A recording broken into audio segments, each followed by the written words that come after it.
Lahaye, l'amour et vous, Brigitte Lahaye. Et puis notre fil d'Ariane, Sylvain Mimoun, certaines grossesses ne se déroulent pas toujours comme on l'aurait imaginé. Bon, ça, on le sait, mais encore. Mais encore, en Inde, ça vient de se passer. Les médecins viennent d'extraire le squelette d'un fœtus qui était resté 36 ans dans le ventre de sa mère. La femme âgée de 60 ans, en fait, est tombée enceinte à 24 ans et elle avait fait une grossesse extra-utérine. À l'époque, on lui avait proposé une intervention pour donc extraire le fœtus, sauf que terrifiée, elle s'est dit non, donnez-moi des médicaments contre la douleur et ça ira bien. Et puis, le temps a passé, la douleur s'est estompée et s'est réveillée 36 ans plus tard. C'est là où elle a été obligée d'aller aux urgences. Les médecins ont découvert effectivement cette femme avec une espèce de grosseur en bas du ventre. On pensait dans un premier temps à une tumeur et à la radio, au stupeur, ils découvrent en fait une masse calcifiée qui est en fait un squelette mature encapsulé dans un sac calcifié. Et ça porte un nom. C'est un cas c'est évidemment très rare, mais qui n'est pas unique. Ça s'appelle le lithopédion, du grec litho qui veut dire pierre et enfant.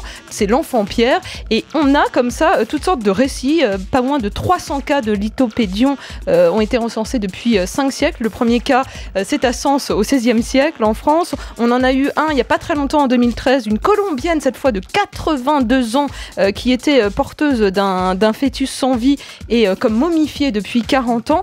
Les images sont pétrifiantes, c'est le cas de le dire, quand vous les découvrez, vous les voyez sur rmc.fr. On se demande comment ça peut se développer, parce qu'en fait le fœtus continue à se développer de manière extra-utérine, mais non viable, et à un moment, eh bien, le fœtus meurt, mais se calcifie contre les parois D'accord, abdominales. mais c'est un fœtus de combien de semaines ou de mois Ça peut dépendre des cas. Là, en l'occurrence, cette femme, cette Colombienne de 82 ans, elle, son fœtus était allé jusqu'au 9e mois, donc une taille... 9 mois, en principe, il sort. Hein. Exactement. Oui, mais le problème, c'est qu'il n'est pas dans les conduits génitaux. Voilà. Et comme c'est une grossesse extra-utérine, c'est-à-dire en dehors de l'utérus, si c'est dans la trompe explose. Si c'est réellement en dehors de tout, là, il y a toute la place qu'il faut, mais ça ne bouge pas. Il n'y a pas d'issue, quoi. Heureusement, maintenant, avec les échographies en France, c'est pratiquement impossible, ce genre d'histoire. Oui, bien sûr, maintenant. C'est pour ça que ça touche surtout des femmes qui sont dans un milieu social assez défavorisé, qui n'ont pas de suivi régulier. Ouais, vous avez quand même un côté médical. Sordide, hein, Ariane, pour aller nous chercher des trucs comme ça. Curieux, avouez que c'est insolite et pas fréquent. C'est insolite, c'est sûr. Insolite, sûr, mais bon, quand même un peu sordide,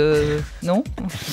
Ça laisse place à l'imagination. Quand on voit ça, on peut se demander si c'est bien vrai ou non. Ça pousse à se dire qu'il faut il faut se faire suivre quand même pour qu'il n'y ait pas de surprise de ce genre. Disons qu'on peut se réjouir de vivre en France. C'est ça qu'il faut peut-être conclure pour pouvoir être suivi régulièrement et ne pas avoir ce genre d'embarras. De mauvaises surprises. Oui, c'est le moins qu'on puisse dire. Merci Ariane.